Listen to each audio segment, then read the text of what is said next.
And you were like all red. Look at the camera. I can't help it. I have performance anxiety for a camera. Hi everyone. Today I'm doing the first video for my book club, and my sister's actually here because she's read Warm Bodies.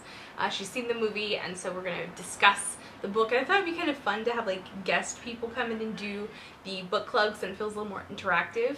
When you're done watching this video, I want to invite you to make your own video response so I can actually see your face and you can kind of give me your thoughts. We're going to be posing some questions, just having a general discussion, things like that. So let me know what you guys think. We're still working on the format, still kind of trying to figure out how to make this work. Our next book is going to be Violet and Claire by Francesca Lia Block. It's one of my favorite books from when I was a teenager. It's about two best friends who are very different and coming together and living and loving in LA and being a teenager, and it's a really beautiful book. So that will be our discussion next time. We will be doing that discussion at the beginning of May, so you have about a month to read it. So we're going to go ahead and dive in brains first into Warm Bodies by Isaac Marion, and from here on there will be spoilers, there will be discussions, so if you haven't read the book and you don't want anything spoiled, this would be the time to turn off the video and come back later. Stop now. Stop now. Don't go any further. What did you think about the book? I love that R shrugs and she's like, "You're a shrugger," and I feel like, oh, I got a whole bunch of Twitter messages. Oh, what's available for me on the Twitter? I feel like the shrug is so symbolic of people in general today. People, they don't care. Yeah. They don't care. People are just indifferent to so much. And if they do care, there's a clear lack of communication. Yeah. People care about something and then not tell people. They don't really hear other people. They don't really hear other people's ideas or point of views. It's like taking turns to talk instead of having a conversation. Yeah. And yeah, I love the shrug. The shrug is one of my favorite parts of the whole book. Yes. Well, of course, I really loved the kiss scene. That was when they finally kiss. The entire book was leading up to that. I know. Like I thought that they might have kissed when they were like at the house and like he's gonna kiss her, he's gonna kiss her, and then when she was gone, I was like, no. Through the entire book, he's going through this transformation where like his heart is, we don't know, is it beating or is he just imagining it? Yeah. And you know, he starts feeling things, emotions, sensations. He gets drunk, and then when they finally kiss, he starts pumping blood through his veins, and that was just the kicker. Honestly, my favorite part of the entire book, honestly, is my name is Marcus, and you're the most beautiful woman I have ever seen. Perfect. It was my favorite part, just because I'd always imagined him as being such like a brosif, like jock douche. And I liked that he ended up going for Julie's best friend, Nora. I thought that was very cute. And a good way to kind of show the transition of the other zombies as well, because remember, he was obsessed with porn. Yeah. He was just kind of a douche. Even though, like, they don't get anything from it, but he was still obsessed with it. Because that is probably some portion of who he was as a human. Yeah. And I got kind of the sense that they didn't really turn into who they used to be. Yeah. Especially with R, like, not taking a name and not really remembering whom he was. Yeah. Who he was. Is it who or whom? I think it's who in this case. Okay. Whom is more of a possessive thing. Like, to whom does this belong to? Right. Yeah. I never use that correctly, so. I don't think anybody does. Okay. Who and whom, this is a who or whom free judgment zone, or judgment-free zone. Let's talk about, like, the themes of the book. Yeah, okay. So, you had talked a lot, like, we were discussing the book last night, and Susan had talked a lot about how she feels like it was, like, the herd mentality and how the two sides were kind of trapped in similar ways. You want to go ahead? Yeah, so the book starts out completely revolving around the zombies. We get a very good picture of what their almost culture is like from R's point of view. And it seems that they don't communicate with each other, of course. And the Bonies, except for like grunts and, you know, they don't share. It seems like they, at least R, has all these like thoughts, and like it seems like he is, I mean, in zombie terms, he's more eloquent, or he is eloquent, you know, he's having these greater thoughts and they're not able to express them. Yeah, and even in undead society, he's sort of an outcast almost because of how much thinking that he does. And another thing that was interesting was the Bonies. they're all dead, but the Bonies are still the... super extra crispy dead. Yeah, they're super dead, and in their deadness, they are the leaders. It's not exactly political, but it's not exactly religious. It's kind of like a weird combination. Yeah, like, they're both. They are the religious and political leaders, and that kind of... I'm not going to get into that. I'm going to get into that later. So they're both. And we can get into it now. Well, it's sort of like the Bonies are both religious and political leaders, and it kind of says a lot about how we choose our leaders. Because if you think about it, people often choose who they want to be governor or president. Like, oh, well, he's Protestant. I'm Protestant. And it shouldn't matter, but it does to people. Right. Yeah. And the Bonies control their society. They decide, okay, you guys are standing together, so you're married now. And the zombies just take on this responsibility. They just accept it and go with it, even if they don't care about the other one. And then they get children, and they have family units. They're dead, but they maintain the family unit that we have in our society. And so they're trapped in this airport, undead, and they still maintain that family unit, run by both political and religious leaders. And then we have the stadium, alive, the living. And it's like the exact same thing, same song, different chorus, you know? Yeah, it's still they're still trapped. People. Yeah. They have other people that are making all their decisions for them. Yes. They are, I mean, there's no reason why they had to be in the stadium. They could have gone and lived out in the wilderness. They could have gone and done anything, but they chose to stay. I mean, I can kind of get it for like medical supplies and things like that. And there's nothing, I don't think there's anything wrong with the way that they had banded together, but it was so militaristic. Yeah. And so, it kind of like, you see like with Perry, it sort of beat him out of him. Yeah. And that's sort of a theme, is that the people in the stadium seem to be lifeless. Mm-hmm. They are living, but there's no spark to them. They just go about their lives because they have to. They fill the roles that they have been given, and it's exactly the same with the zombies. Yeah. Okay, so let's talk about some of our favorite things that were in the book that are not in the movie. So spoiler alert if you haven't seen the movie. Ooh, this upsets me.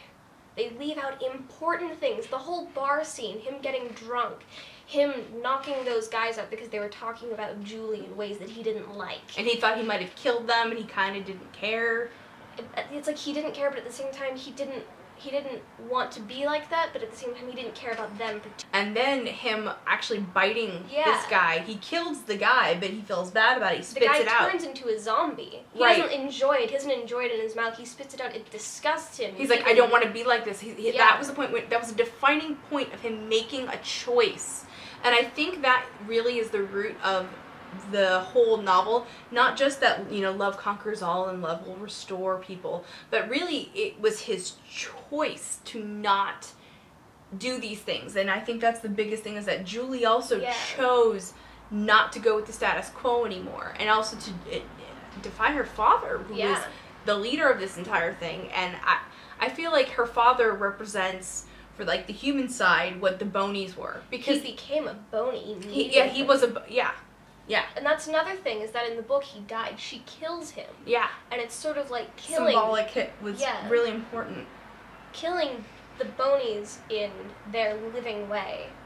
And in the movie he survives, which isn't necessarily a bad thing, but in the book it was very symbolic of her making her own independent decision like R did. Another thing is, you know, in the book he's wearing a suit and tie. He doesn't know, was I a businessman? Yeah. In my mind I kept thinking it could have been those were his funeral clothes. Could have been a job interview. Could have been, yeah, I mean, it could have been anything, and it was a wonderful mystery, and it was an important thing that they kept bringing it up.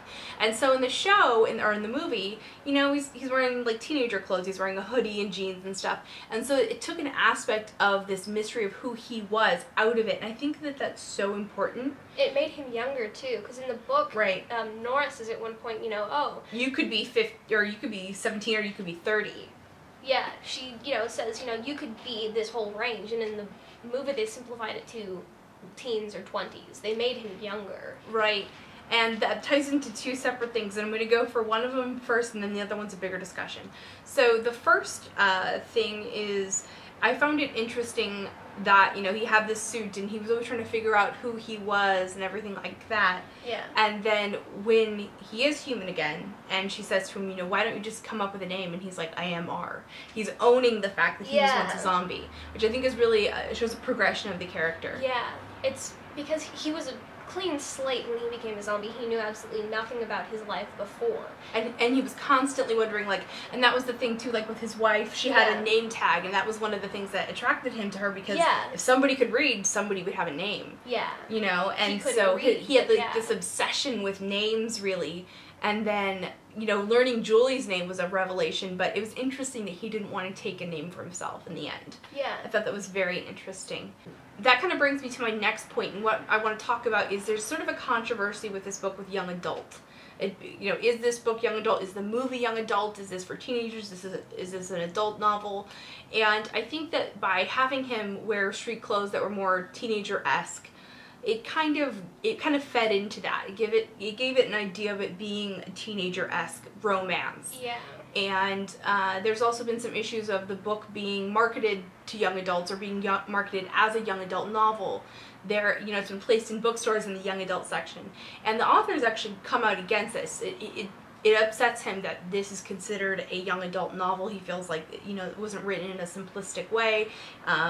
He obviously thinks that young adult is kind of a dirty word, or that he feels like somehow it lessens his work. So I would be really interested to hear from you, your points of view on that.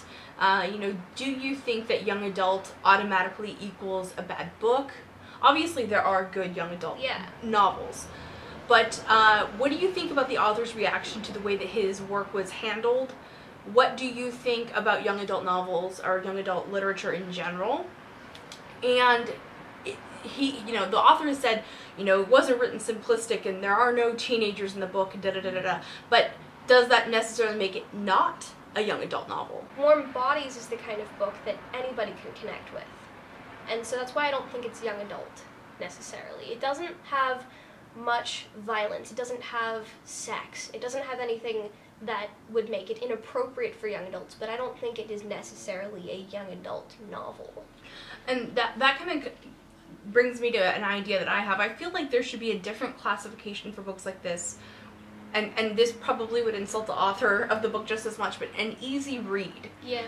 This book is not a complex read. It's not overtly political, although it is a political book, I think. But it's got a little bit of everything. It's got some romance, it's got violence, it's got philosophical thinking. Oh, sorry, I didn't mean to touch your boobie. It's got philosophical thinking, you know, it's got this greater theme, and I think it's a really wonderfully written book. However, it was a fast read. Susan read it in a couple hours, I read it in a couple hours, and I am a slow reader, okay? And so realistically, it's not what you would consider like the great American novel. It's not a heavy book. So it's one of my favorites now. Oh yeah, I absolutely loved it. I absolutely loved it. I thought it was fantastic. I want to open it. But I mean, I've read books where, okay, for instance, one of the more recent like series that I read was Girl with the Dragon Tattoo series, the Millennium series. That's a heavy read. That takes you some time. And to a certain extent, I would even say that, and correct, I mean, no, don't correct me if I'm wrong. Let me know if you disagree. On some levels, I actually found, like, the Hunger Games novels to be more complex, because they dealt with a much greater political point of view. Yeah. And those are young adult novel. Absolutely. Yeah. They were written for teenagers. Yeah. So, and I'm not saying one's better than the other. I'm just stating that I felt like Warm Bodies was overall simplistic in the writing, especially the first half of the book when he's pure zombie. Even though he's having these philosophical thoughts, you can actually see the progression of how his mind becomes sharper as he becomes more human. It's very clearly written, I think. Yes, it's very straightforward. And one of the things, well, we're not here to talk about the Hunger Games. We'll get there, but one of the things I liked about that is that it was so just in Katniss's mind. And that's also what I loved about this, is it was so from R's perspective, and so much of it was his mind and what he was thinking.